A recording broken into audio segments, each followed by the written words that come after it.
Hi all, welcome back. I finally am back to filming regular episodes this week, which is very good because we're going to get started on something I'm probably not very good at, doing fiberglass.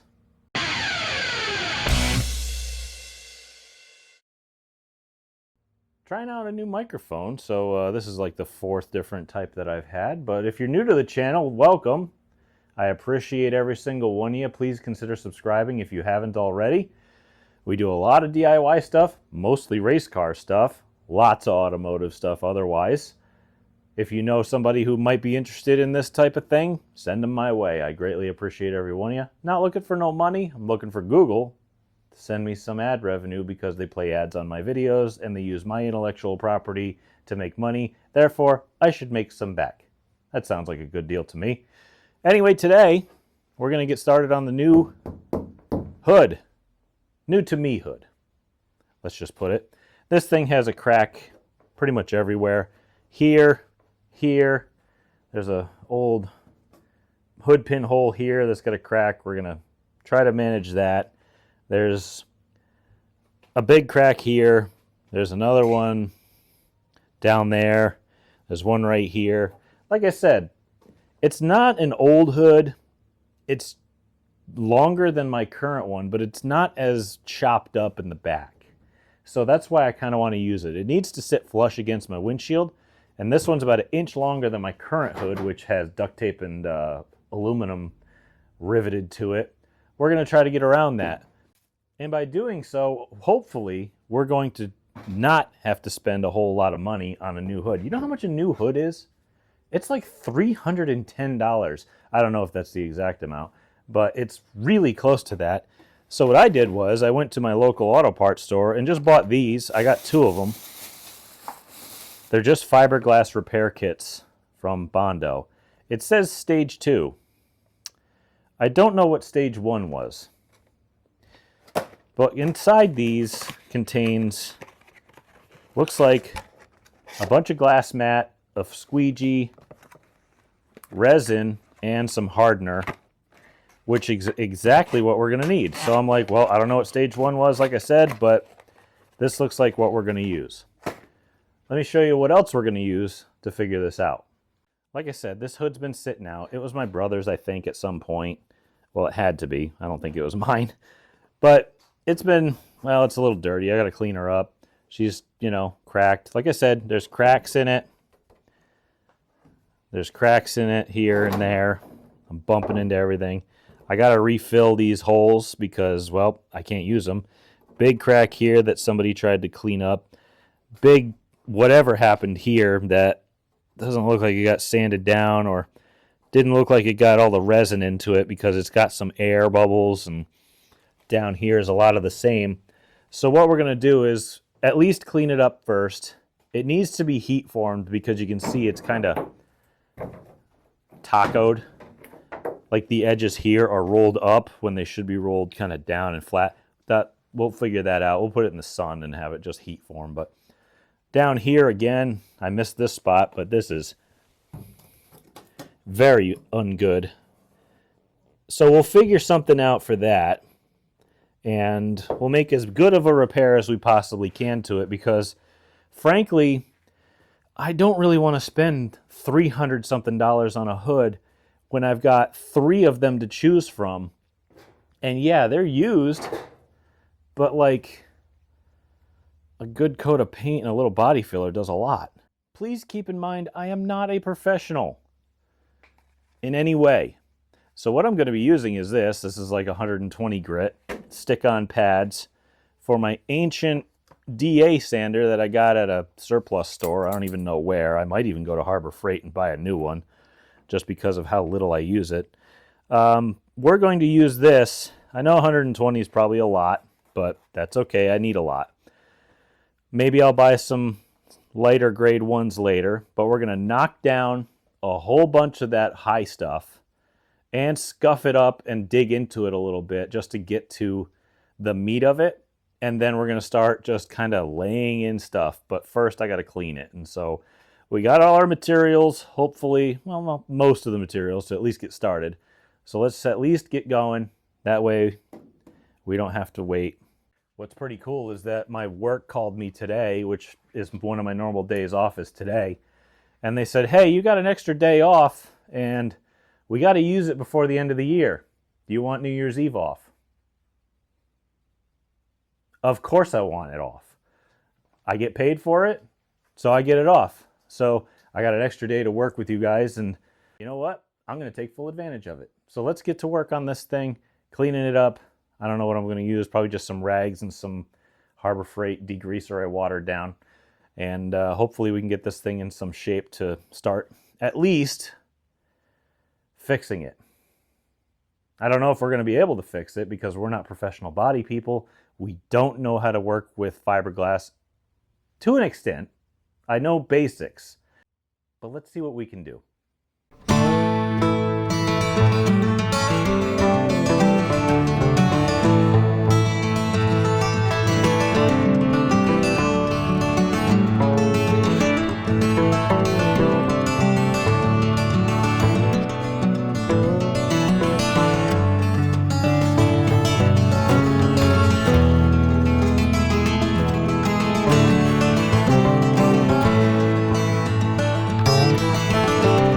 So we got her wiped down for the most part.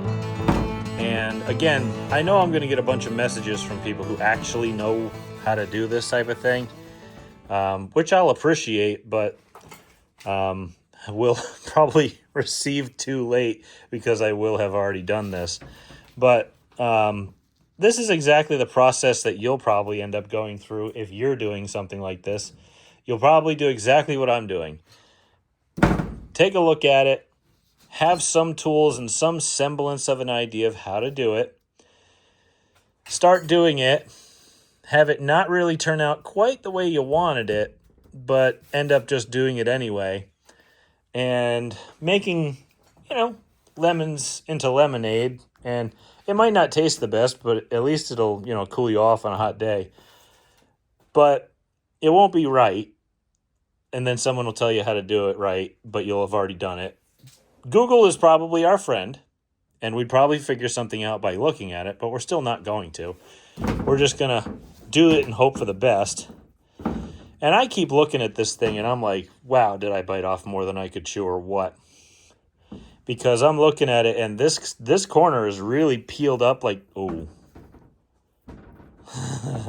Yeah, that's still broken. Yeah, that's still broken. But that's the thing is, like, I was going to do this on both sides anyway, and we're going to cut the bad part out here probably. And you can also see that I think my dad tried to do this but didn't sand it down all the way, and it didn't stick because it's kind of glossy. So we're probably just going to sand all this stuff down as much as humanly possible, go back and lay a whole bunch into it, gel, epoxy as much as humanly possible, wait for it to dry, and then do it again. Sanding, hopefully it'll actually be cured by the time we do that. But like I said, again, I am not a professional. I don't do this for a living. I'm not even a mechanic for a living. I work so far away from being a mechanic, it's not even funny.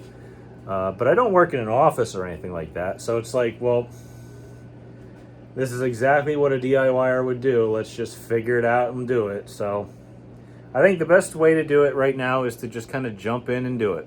You know what I mean? Let's jump right in with both feet with a basic understanding of what we're supposed to do. Grab a razor knife, cut the excess off, get the air hose out, stick a pad to the DA, and just start sanding.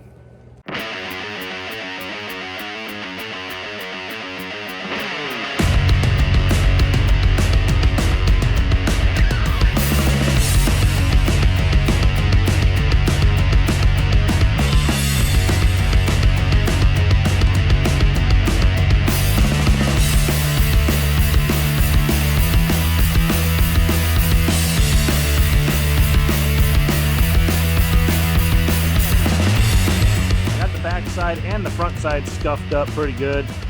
This is pretty thin back here. Oh boy, yeah, it doesn't look like anything got laid back into this side here. There is some layment on the outside of the front edge. I'm going to put all of our structure on the bottom side because it'll be hidden It'll be easy for us to not have to worry about the looks as much. That way I can at least put something behind it where it will kind of hold up to something. On the backs, or on the top side, I should say, that's where I'll focus a lot on like resin and stuff. And there's some, external stuff on the outside that I sanded down still there. But we're going to lay right over all of it, resin both sides. Hopefully, fingers crossed, that will work enough. I am kind of concerned about the quality of this hood now that I've done this, but to be fair, I'm only really doing this hood as practice for the roof. The roof matters a lot more than this hood because I could always just use another hood. The roof is all I got. And I want to do some work to the roof that's a little bit, repair work here and there on the corners, a couple holes, things of that nature. But I'd really like to try to get better at doing it by doing it here. So I think we're just going to jump right into it and start mixing and cutting and laying out some stuff. We'll just attack the bad parts first. And boy, do I regret sanding in my garage. Oh, if I thought this place was dirty before, it's real bad now. That mask that I had on, though, I'll be honest with you, I'm pretty pleased with that, but I'm noticing a lot of dust on my car. I got my air evacuator sitting over here burning away, which is an old furnace fan I put on a shopping cart. We'll get that circulating some air. I'll hopefully get this place dusted out as best as possible, but for now, we'll let that thing do its job and we'll get to mixing. Alright, so I don't have the foggiest idea of how to do this except for what the directions said because, well, I'm not a professional. And I'm just going to keep saying that to make myself feel better. Alright, let's grab me some fiberglass. Holy cow, they gave me cripes. This might be enough to do the whole dang hood in one kit. That would be nice. I pulled this out of the trash. It's just an old packing material for, I think, brass fittings or something. But it's a cup in my mind. They said, oh, use 1 ounce. If you use 1 ounce of resin, then you need 10 drops of hardener. Well, how do I measure 1 ounce of resin? Okay. So that means pour some in and do a few drops and hope for the best. Cool. I got a stick and a putty spreader. Let's see, I'm going to need one about this long. Sure. That looks pretty good. I found some scissors in the shop. We'll go with that right there. Why not? Alright, that. And then we'll trim the edges, right? How's that look, you think? Okay, cool. Let's see. 6 teaspoons versus a 1/4 teaspoon is what they said also. And then we'll do... Oh, are you kidding me? I have to puncture this myself? Screwdriver, take 2. That's an unnecessary thing. Alright, so this looks like, I don't know, a few teaspoons. So we'll go 1, 2, 3, 4, 5, 6, 7, blah, blah, too many. Alright, cool. Done. Cap that so we don't have any unnecessary spills. Working time with this, they said, is 8 to 12 minutes. Like I said, I like learning things. And I don't mind making mistakes either. Because in order to learn, you gotta make mistakes, right? How much do I have to... God, I really don't think that was enough. I wish there was an easier way to measure this. That's okay. We'll just go 4 more. Why not? How about this? We'll do this giant one first, which I think we're going to put something over the car so that we don't, like, get crud all over it first. I don't want to get resin all over my car because it's got a brand new everything. And let's go.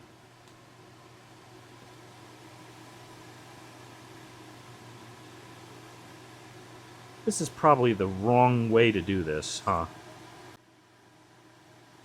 There's probably people who work in fiberglass and do this stuff for a living every day, screaming at the top of their lungs at their TV set going, "What are you doing, you complete idiot?" And I'm in complete agreement with you. I can't even begin to tell you how much I agree with you right now. And just try to pat that in and work that down in. Work it in. Right now I'm just trying to make sure that the resin gets through the fiberglass matting by patting it like this. I don't know if that's the proper method, but we're going to learn together if it is or not. Turns out, it looks like this was more than plenty. Now I'm going to spread it out over here to this hole. And I think I'm going to spread it out to that other one as well, because it looks like this is a lot more than I expected, which is probably what everybody who works in fiberglass is screaming at their TV right now, or computer, or whatever you watch on, which I appreciate every one of you. Wonder how much cancer I'm catching right now. I'm just glad the air's moving. Okay guys, I'm going to leave this to whatever devices it's got. We're going to come back later and see what it does. Unfortunately, it's not the 75 degrees that they say it should be, but what an absolute mess. So as I give that a chance to cure and do whatever it's doing, which is, it looks like, flapping in the breeze and probably going to fall off of my car. We'll see. Back out at the truck, because I got to figure out what's leaking. And I don't know what that is. It's white because it got wet. Can't reach. That's red. What is that?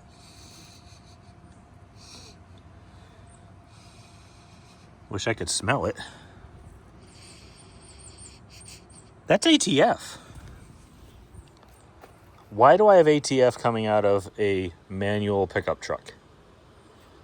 Of course, it just rained, all weekend. So now every single thing is wet. Like, look at this. Come on, are you kidding me? The hood was down and everything got soaked anyway. I got a theory as to what the ATF could be.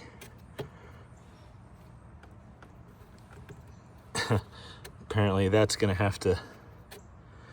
How do you take the power steering cap off of a Ford? Well, I got it off. Turns out it's empty, but whatever was left on the stick did not look like or smell like the red stuff that was coming out. So now I'm very, very confused because, like I said, this is a manual pickup truck and I have ATF, or what looks like ATF, coming out of it. What could that possibly be? Like, it just doesn't make sense. Like, I'm going to have to pull the whole front nose off of here. We're going to have to start looking at coolers and stuff. And these big diesel trucks like to have coolers and condensers and all sorts of stuff in them. So let's at least take a look. As Google is my friend, I have figured out the problem. Thanks to my redneck creeper for keeping me off the mud. Apparently, Ford trucks use ATF in a manual, and they also have a transmission cooler line, of which mine is rotted through and disgustingly broken. So I will be searching through Rock Auto to see if I can find the replacement part and probably replace it cheaply instead of doing like cutting off the two ends and shoving a piece of rubber hose on with two clamps. I might actually try to do it the right way because I kind of need this thing to plow and I don't want to be stranded somewhere. So what I'll do is I'll try to get the right thing. Oh, that's annoying. I hope I didn't hurt the transmission at all. I don't know how long I was driving it without having, the cooler not leaking, because I've seen trails behind this thing, but I thought it was hydraulic fluid from the plow because it's got a bad seal. Well, it's not whining, so I guess we'll be okay. So I guess that's my fix. Guys, it's been like 15 minutes and this stuff is still wet. And I thought for sure that I accidentally put too much on here, but look at this. It's like I can still move it. I really thought I put too much in, like too much hardener. You saw me do it, and I'm like, well, yeah, it kind of looks like 6 teaspoons or however much they said in some ridiculous number. And so I just added a bunch, like 10, and then mixed the heck out of it.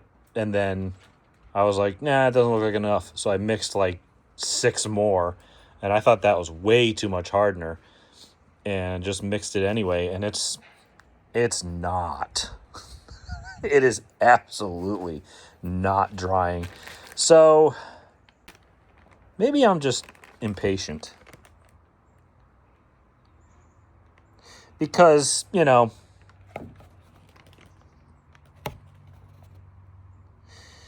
why don't we give it a few hours and let her really soak in there instead of being, I don't know, an impatient idiot.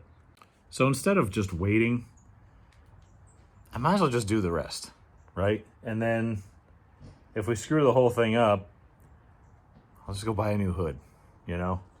I'll have to do a lot of videos to make that thing happen, but we might as well just get to it, right? If the sun's shining, it's like, I don't know, 50-something degrees out. We're not going to get many days like this, especially like, I don't know, a couple days before the new year.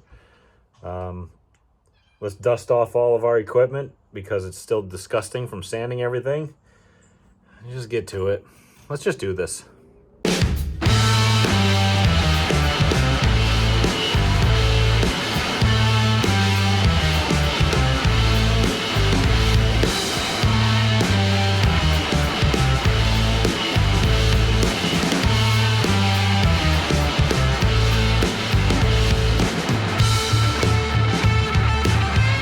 I can't reiterate this enough. I'm not a professional. I think you guys have probably figured that out by now, I know, but this is me literally not saying this is how you do this. This is me saying, watch as I try to do this. Now, I don't know if it's going to come out well or not, but we're going to give it an overnight to at least see what happens. I tried to work it into the cracks and all the little spaces as much as possible. We got a little sheet of fiberglass over everything. Like I said, we're going to try to fill these holes in by flipping the thing over, resining the backside of that after we sand it. Probably these cracks too. We're going to sand and resin the backside. Same with these things here. This looks like it got ripped off, like it got hit over there on the right front and pulled the hood pin out. Same here. Looks like it pulled the hood pin out. So we're just filling in the holes here. I tried my best to dump as much resin in as I could to the backside. Then we'll sand that side again. Like I said, we've already gone over this plenty of times. I'm going to give that an overnight, get out of these fumes because they stink. And we'll try again tomorrow with my day off that I didn't ask for, but got anyway, which is pretty sweet. So see you tomorrow. Took a little time off from the shop to let stuff dry. I figured I'd come out here instead. Not a bad way to spend your New Year's Eve.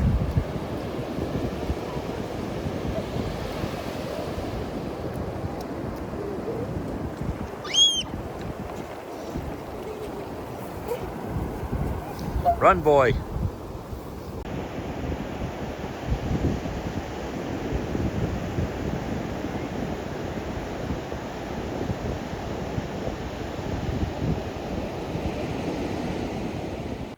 All right, fun in the sun and finished. I'm back in the shop, got the heat just barely running. I'm looking over my work on this thing and not impressed, to be fair. Not really impressed. I'm touching it and it feels like kind of smooth, but then I touch some spots and it's still tacky. I could have swore I put more hardener in than necessary, but for some odd reason, man, it just doesn't feel good. I'll check the instructions one more time, clearly. And I think a lot has to do with the colder weather. I'm sure it does, but I'm touching a lot of it, and it's like tacky where it's not shiny. It's only tacky where it's shiny, you know? But it's not tacky over here. I don't get it. I really don't. I really thought that I had put enough hardener in to have it flash off like the second I tried to use it. So who the hell knows? I don't really know. I'm just going to look at some spots that maybe need doing over. And we'll probably just flip it over and do the top side just because. The bottom side can stay like this. I don't really think I need to sand this off. I'll probably have to trim the edges. Let's get it flipped over. We'll just hope for the best. Maybe it'll cure in a few days. I don't know. But we're going to have to move on from this thing after we get this side done, because I can't sit here and wait forever for this to figure it out.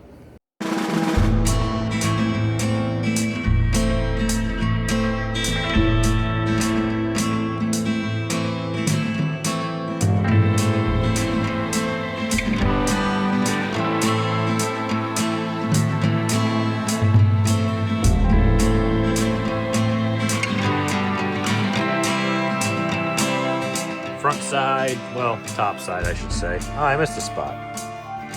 Dang it. I'll have to do that off camera. This side is mostly epoxied. I wanted to fill these, these old holes in. I got them on the back side, but I didn't do it on the top side. Plus, I got some old matting that I wanted to go recover and do that. I'll have to go mix up another batch for this right here real quick and probably cover a couple of them a little bit better, like this one here. I want to cover a little bit better. It's got a good depth to it, but I really wouldn't mind kind of covering up a lot of these spots. I don't know why it hasn't cured or anything like that.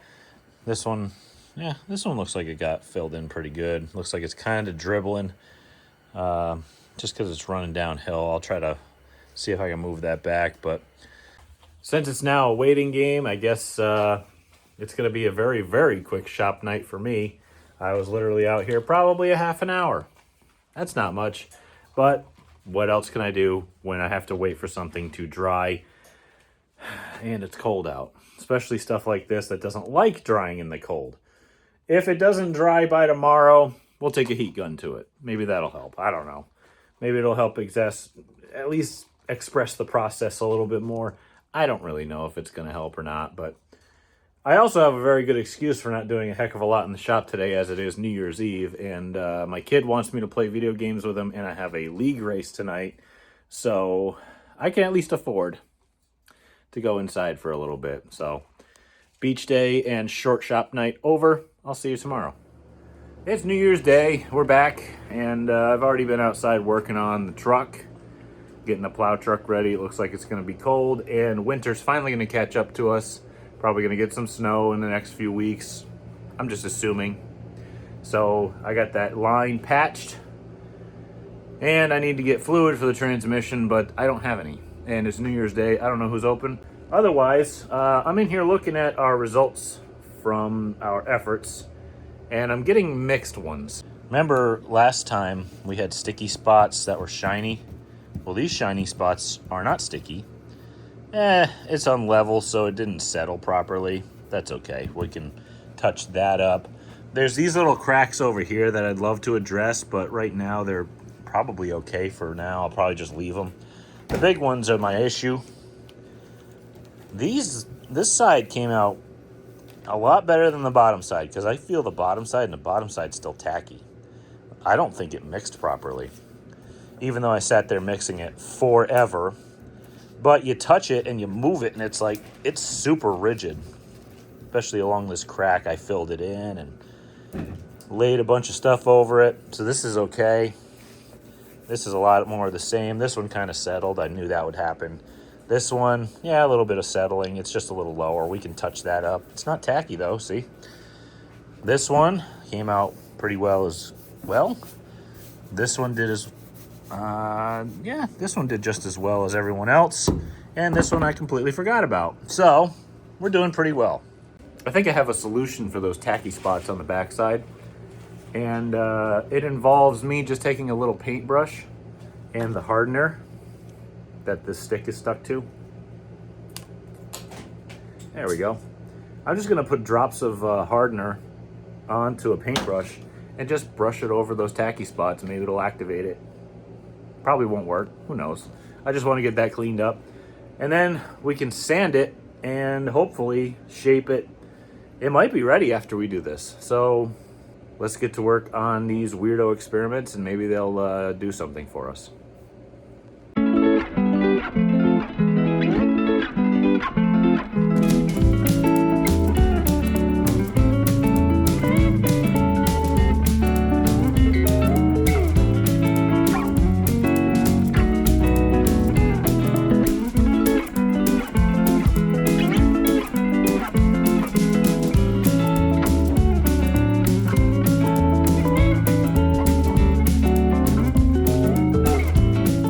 Again, who knows if this is actually going to do anything or not.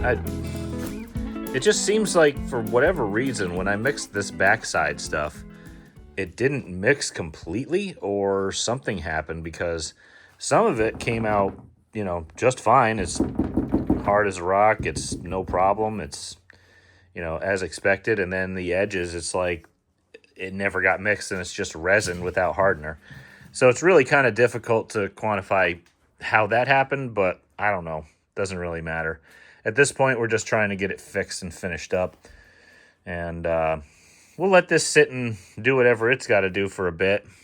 I'll have to find something else to do in the meantime. Ooh. Well, since that's drying, I need something to do. And I forgot that not only does this truck need to have the fluid put back in, which I got, some Dexmerk, and a little pump that might help me along if I don't dig it into the dirt any further. But I also forgot that it needs this. Come on out. Windshield wipers. That would be really useful if, it's snowing and I have to plow. So, here we go.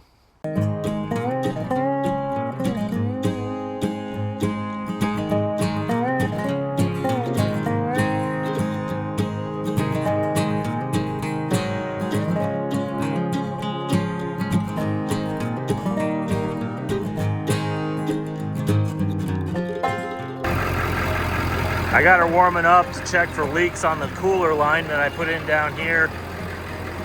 I don't see any dripping, so that's a good sign. The truck took about 3 quarts of fluid, so it was definitely low. Apologize if this is a little bit loud, but check this out. We're back. Luckily, my suspicions were correct, which is kind of funny because every Ford that I own, the Focus, the Crown Vic, this thing, every one of them has had wiper issues. Don't ask me why, but at least we're back with cheap Rock Auto parts. Mint. By the way, guys, this truck is very quiet. It's very rusty. It's just a plow truck. But if you want to see a video of me taking this old MagnaFlow muffler that's sitting down here in the corner doing absolutely nothing and stabbing it on that truck just to make it loud for no obvious reason, comment below. Let me know. I'm always down for doing fun stuff, but I'm not sure if I want to give up the comfort of a quiet vehicle for once. So let me know what you think. It kind of makes me feel good about having this thing ready because, and I don't like to think that I have some sort of a weird, God complex or ego or whatever, but personally, I think that if it wasn't for my intervention, that thing would probably be in the junkyard, picked apart, crushed, who knows. But she still lives on to service the community and my family at large. So, like I said, I do volunteer work plowing with it in churches and stuff, so it works pretty mint for that. So she's back in duty. That's great. Who also is back in duty is us. We got to get back to working on this thing because it sure ain't going to finish itself. And I'm still waiting to see if my stupid idea of just painting on the hardener would work. At this point, no, it definitely doesn't. So I think I'm just going to leave it and hope that it at least cures in the future. I got to clean up this engine bay. We got to keep going. There's a lot of stuff still not connected. I'll be back to this thing when it eventually gets to a point where I can touch it again. But you can see sanding in a small garage and all the dust it created, is problematic at best because it gets absolutely everywhere, and my brand new car looks like it is a barn find at this point. I'll do that off camera. You don't need to watch me cleaning things because that's boring. What I will say is, though, we're going to go in and figure out what we're going to do with a bunch of other stuff. I see electronics not connected. I see a bunch of things that we need to put back on this thing in order for us to have the proper amount of readiness so that when it comes to springtime and it's ready to fire this thing up, we're not saying, oops, I forgot this very major component. Now the car is hurt. So we're going to do that. Chief among which is the engine came back without any oil in it, which is standard, but it also didn't come back with an oil filter in it. I think I have a spare oil filter in the trailer that'll fit. I think it's a Wix too. It's probably something nice, or at least it's an older Napa Gold, which is literally the same thing. At least back in the day it was. I am probably going to pick up oil on Amazon of all things. And I know everybody's like, oh, why don't you shop local and stuff? Well, I tried. They didn't have it local. And I figured out that you can buy 3 jugs, like the 4 or 5 quart jugs of Valvoline VR1, which I'm going to try in this motor this year instead of just running Napa full synthetic, just to see what it does. I didn't like what happened to my distributor gear, so I'm thinking maybe we'll increase the zinc content. I know it says to run a 1550 full synthetic Mobil 1 oil, and I'm like, I ran the full synthetic stuff, and it was okay, but like, I think we can do better, especially with a flat tappet engine. So we're going to run the VR1, and I figured out you can buy, like I said, 15 quarts of it, like 3 jugs of it, for like $72 on Amazon. That's really cheap. That's like $25 a jug. That's nothing. I went to unnamed auto parts store in my local town, which is a large chain, AutoZone, and I found that they were selling quarts of VR1 for $9.99. So I could have bought 6 quarts for $60 or 15 for $72. I think you know which choice I made. So that's got to happen, and I'll have to wait to pour that in once I get it in. But that's something that's kind of really major that you need to watch out for. It's like, yeah, I don't have an oil filter on the car, so that's got to happen. Okay, let's just kind of take a look-see here. Hopefully that doesn't shut on me, or else I will be blind. All right. I guarantee you there's one in here. And look at that. Is there any oil? No. Not what I need, at least. By the way, if you run a race car or have a vehicle with a Chevy 350 in it, there are 3 different kinds of oil filter number that you could use. Napa number 1060, 1069, and if you want a really little short one, that's $70.99. If you go and buy the Wix brand, which I prefer, but Napa Gold's not bad either. It's totally fine. Just add a 5 to those numbers. So if you want like a 5 1069 or a 5 1060 or a 5 70.99, you'll get the same number. I think if it's a K&N, it's like a 3002 or something like that. Don't ask me for other numbers. I just know the easy ones, but these are all good. 1060 is the tall one, 1069 is the medium one, and the 70.99 is the real short one.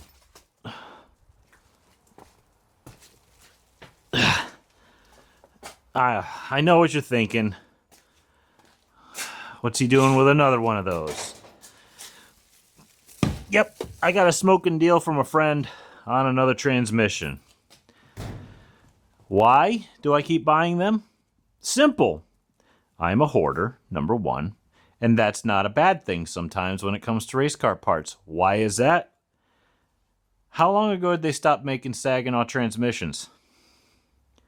40 years? Maybe 35? I don't know. Are they still making them anymore? Nope. How many can I have? As many as I need. The day we run out of these is the day they're going to have to fix the rules, number 1. But also, having these in stock for me is good for the future of my race team, because then I don't need to go buy expensive ones. These things, I mean, if you're looking at rebuilt ones, they're upwards of $800 to $1,000, maybe $1,200, depending on what you get.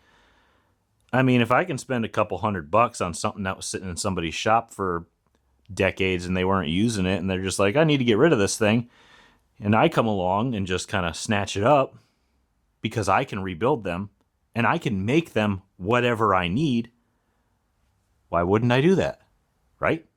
So having inventory definitely doesn't hurt. I'm going to leave, this is a 168. I'll probably leave it that way because I already have 3 150s that are ready to go. Because I got that open motor. You know, if we want to go to Thompson, that's probably what I want to use. That rear end that's jammed way underneath everything over there is probably what we would also use. So, couldn't hurt, could it?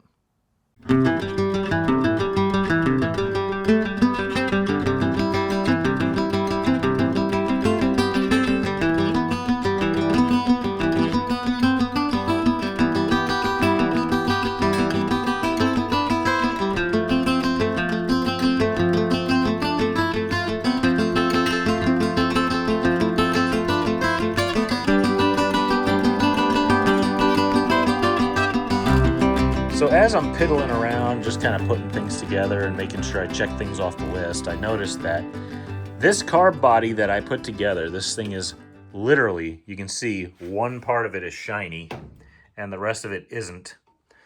Well, I did that because I felt like I had micro cracks or something was wrong with my old carburetor body. So I put this one together. I put everything else that was exactly the same just right back onto it, sent it to the engine builder. He ran it on the dyno, said, oh yeah, you got a good piece there.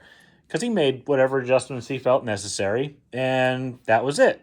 So this carb body is so new that the stem for the air cleaner is still a 1/4 inch. Like, everybody I know in racing has like, what is this, a 5/16, whatever the next size up is, as their stud, because, well, usually you end up stripping it out and you just tap a bigger size into it.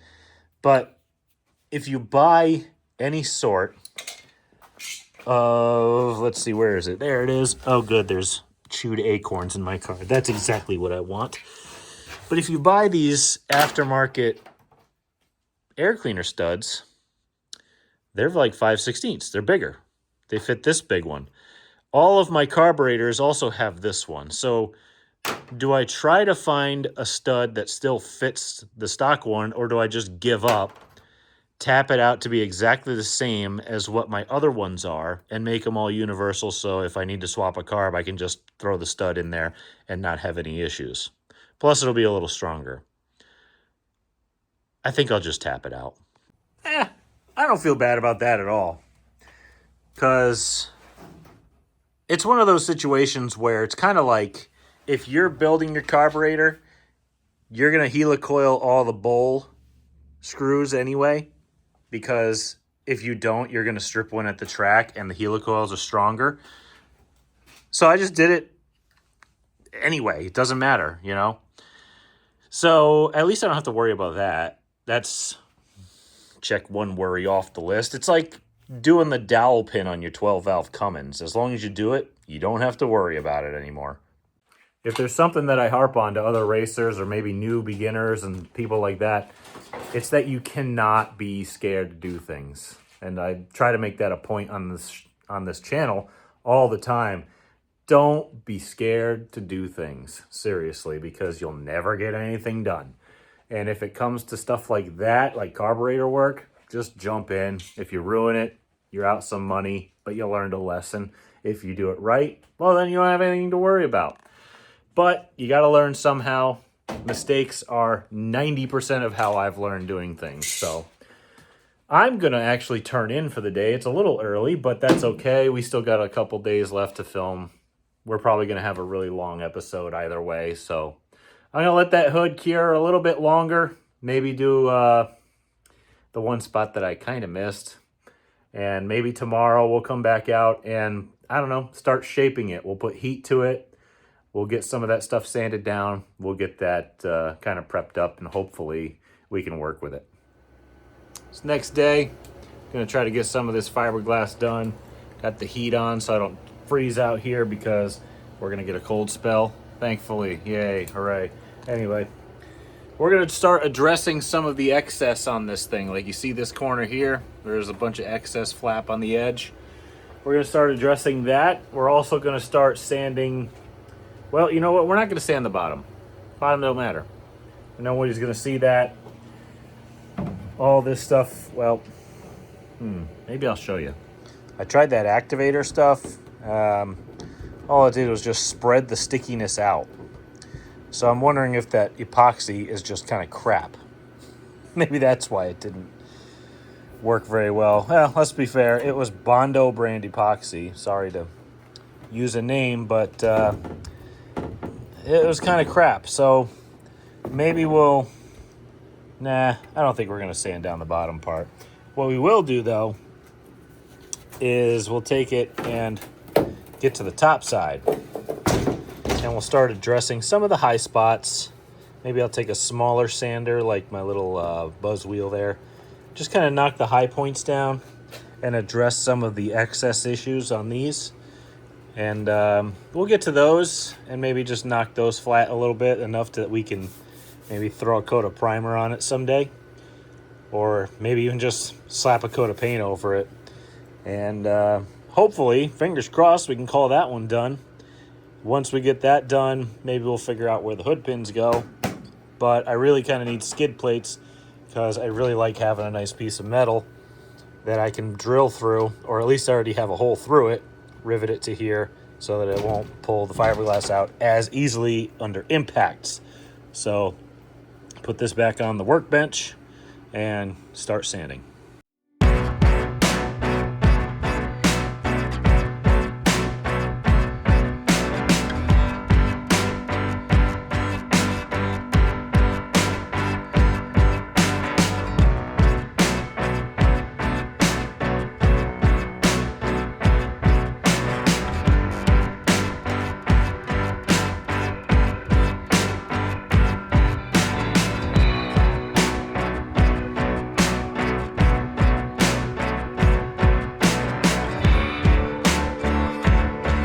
Used the little whizzer and didn't come out too bad. Gave her a good scuff with like 60 grit or something.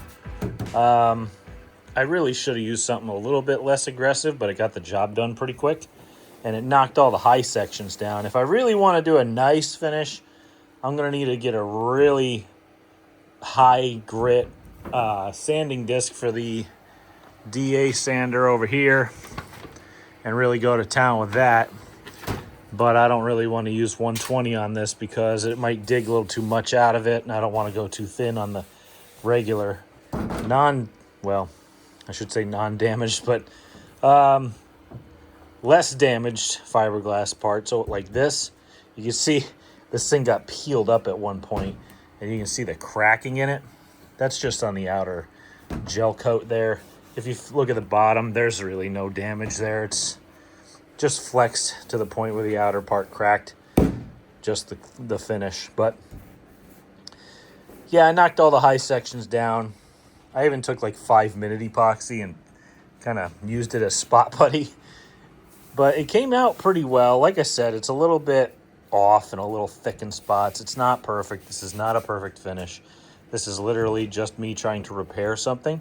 If we want a nice finish, we can find it.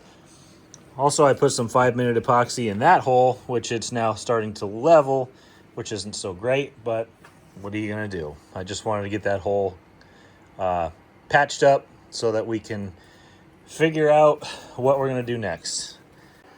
You know, the more I'm looking at this thing, and I know that's going to come down a hair, but this thing is real sagged down into the middle here. This thing is going to need a heat gun to at least curve to the fenders. I mean, this is where it's supposed to fit, is like right here. You can kind of see it almost follows the body lines if I actually got it lined up. Shoot. It's not too far off the windshield, though. We got about that much. It's not a lot. That might actually pass the old rule book.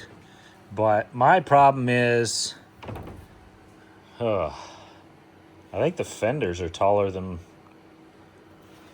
my last set. Actually, I think we're just hitting there. Yeah, maybe we're just hitting there. I gotta find scuff plates before we start putting this thing on. Maybe I'll make some, although probably not. I don't have any aluminum. I was just gonna take a protractor and just kind of make circles and drill holes in the middle and stick them down. So I got to thinking about what to make for these scuff plates here. And I'm like, I don't have any aluminum. I looked on Amazon. They wanted $10 for 4 of them. I need 5. So I'd have to pay $20 for skid plates. And then it came to me. Take the biggest hole saw I have, grab my piece of Lexan, and just do what I said earlier. Make Lexan ones. I can make 5 in like 5 minutes. And I can just take like a stepper bit, like this little Christmas tree feller here, and make the hole big enough for it to pass through whatever that size is on every individual one. Why not? Let's try something. Sometimes I am haunted by my own genius. I still gotta drill holes in it. There are rubber marks on it. We'll clean it up a little bit, clearly. And I bet you that would work if I give it enough spacing. Lexan's pretty strong, right? I mean, aluminum or stainless steel is probably better, but it's better than nothing, and it was free. So I'm going to make 4 more of these, and we'll see what happens. I've never tried this before. And if it fails, you know what? I hope it just doesn't cost me a race, that's all.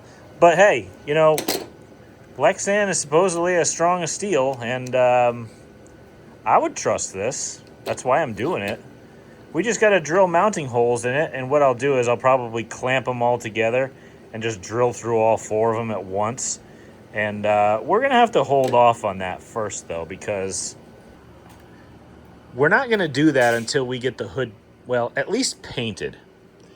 And that's not too far off, I'll be fair. I mean, I'm not going to do a heck of a lot more than maybe scuff this up just to get a good coat of paint on it or primer or whatever. What I am waiting for, though, is these patches that I made. And I'm sorry that this is taking so long in this video to just make whatever alterations and repairs that I need to this hood. But you know what? This is me learning in front of all of you.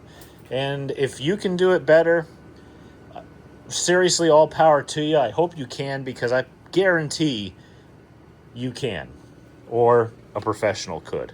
And that's what this channel was built on. And like Derek from Vice Grip Garage said, we ain't out here to win car shows. We just want to make it look so that if you get out of out of the grandstands in our instance, and you look over at somebody's car, you say, wow, that looks really nice. I'm not going to quote them verbatim, clearly, but we're almost to that point. I'm trying to think about what I'm going to do next. Basically, I think I might just find a primer can and just go over the spots that are pretty much ready to go. I'll have to cover the windshield or stand it up in a corner somewhere or whatever. We'll get that scuffed and primed, and we'll wait till those other ones dry up or cure, or whatever the case may be. And maybe we'll shoot some whatever I've got. I think I got semi-gloss, which is exactly what I used on the cage. So I've got a lot of that paint hanging around.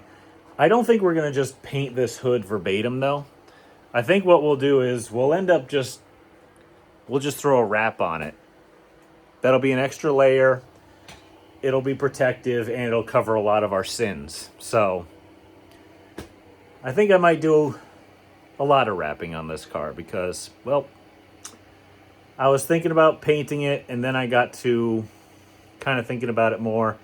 And if my sponsors are coming on board, I want to do more than what I normally do. Normally I'm used to a few folks handing me a few $100 here and there, and I'm just like, well, I can't afford to get the car wrapped. But now, since we're putting this much effort in, I might as well put the effort in to make them look good too and show that I appreciate their efforts. So I might be calling around some local graphics shops, or if you own a graphics shop in the Connecticut area, vinyl graphics, etc., you can do car wraps, DM me, let me know. I will put my contact info in this video, or you can just leave me a comment, I'll get to you. So otherwise, I think that's probably going to be it for tonight. We're just going to throw some primer at it and go inside and probably play video games with my kid again. So I'll see you tomorrow. All right, I think this is going to be the final day I'm going to be working on this video, because I don't know if I have time this weekend to be out here. So we're going to try to scuff up the hood a little bit, because I was looking for stuff and I didn't find anything I needed. I made the mistake of going to the local Dollar General for paint. They don't have bad paint. I mean, they have some Rust-Oleum. It's not bad. I've used it plenty of times. It's actually what I use all the time. They just didn't have semi-gloss, which is what I kind of wanted. I guess it doesn't really matter if I'm going to wrap the hood anyway, so I just bought a can of gloss and a can of flat black, and we'll see what happens. But we're going to scuff it. I'll leave the door open. It's freezing out. It's just going to do nothing but get colder as the week goes on and into next week. So I want to get this thing as done as possible, so we'll get it scuffed with door open, dust the place out as best we can from all this fiberglass crap that we've all forced upon this entire shop. It is what it is. And then we'll warm the shop up and see if we can't paint it and put some scuff plates down on it, see what happens.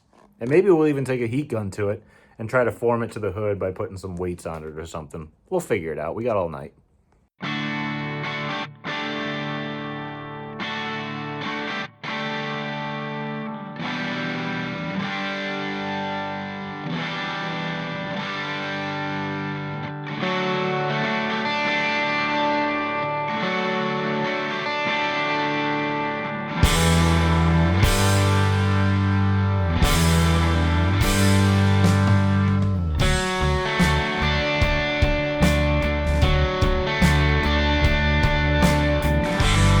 A couple coats in on the paint. Doesn't look terrible. It's passable for throwing a wrap over it. Some of these came out real well though, like better than expected, because, well, like I said, I ain't no professional, and you've heard that about 10, 12, 15 times so far, but I just wanted to keep reiterating that. But I got her lined up pretty much where I want it, and you can see it's kind of dished in the middle here, which is a bit problematic because I don't remember the fenders being much taller than this before, and the other hood seemed to sit just fine. I don't know what's going on. Maybe when I put the hood pins in, it'll sit a little bit flatter because it's kind of up a little bit because it's resting on the pins. But I do want to build a little bracket so that this part of the hood is a little bit more supported and brought up as this comes down a little bit. I want that up just a hair. I don't want to get it too far away from the windshield, or else I'll be illegal or whatever the case may be. But we got to get the hood pins drilled. The paint's still wet. That's a bit problematic. Yeah, you can see it's resting on that. That's why it's so kind of raised up there. So if we can get these pins drilled through, then at least it'll come down a little bit and we can start working on the skid plates. We're gonna have to put rubber gloves on or something because of this wet paint. It ain't gonna dry in time, but it's not resin, so I don't really care. It's gonna get wrapped over anyway. So let's start getting these hood pins drilled, skid plates on, done.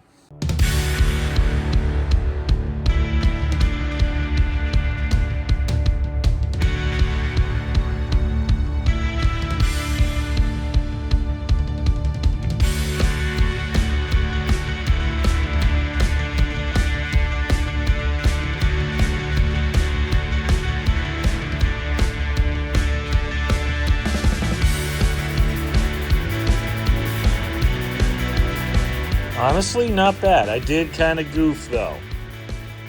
If I'd given it, like, I don't know, 10, 15 more minutes before I started drilling it and getting fiberglass dust all over the place, then it wouldn't have stuck to this paint and it wouldn't have caused a really rough finish and I wouldn't have had to wipe it all off, and that stinks, but what are you going to do? I went down here and did the front and it didn't have a problem, but the back ones apparently didn't like it. So we're going to have to adjust these up a little bit. We're not too far off though. But what's going to happen is the middle is going to have to come up because it is pretty dished in the middle here because of how the hood kind of, well, it sat outside forever and it kind of melted into a taper. So we're going to have to bring it up a little bit, and then when it's out in the heat of racing and being in the sun constantly, it'll start to fix its shape a little bit. I think we got to we're going to pick it up right in the middle and put a little brace or something here, I guess. And I think about 6.5 inches on this side, 7 on that side. It's not too far off either side. As long as we can bring it up right here across the middle, it will actually sit kind of flush, which is kind of nice. And then the heat from the sun will take care of the rest. I'm hoping that this hood pin's actually not too low and contributing to pulling it down. So I'll play with the hood pin heights. We'll see what happens, but that's pretty much hood fabrication essentially done.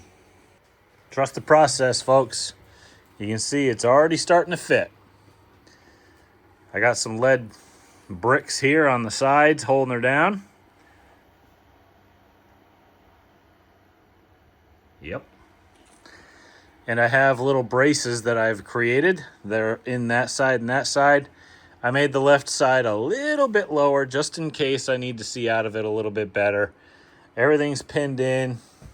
I just got to kind of adjust on it. That's a little tight, but they need stop nuts on the bottom of everything just so they don't move anymore. I got them just kind of mocked in.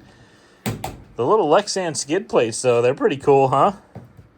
I bet you they're going to work just fine. It'll help distribute that load on the hood. Make sure that it doesn't flex and break that fiberglass as easily, I suppose. I think that's going to do it for this week, though. I'll probably just find a way to make those hood brackets mounted and removable off camera.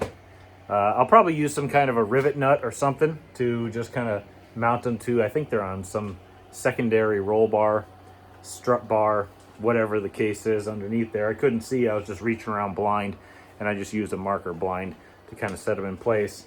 But we did a lot of good work this week. We got the fiberglass. Well, we learned a lot about fiberglass, and that you can repair it, but it's probably not going to be as good as when it was new.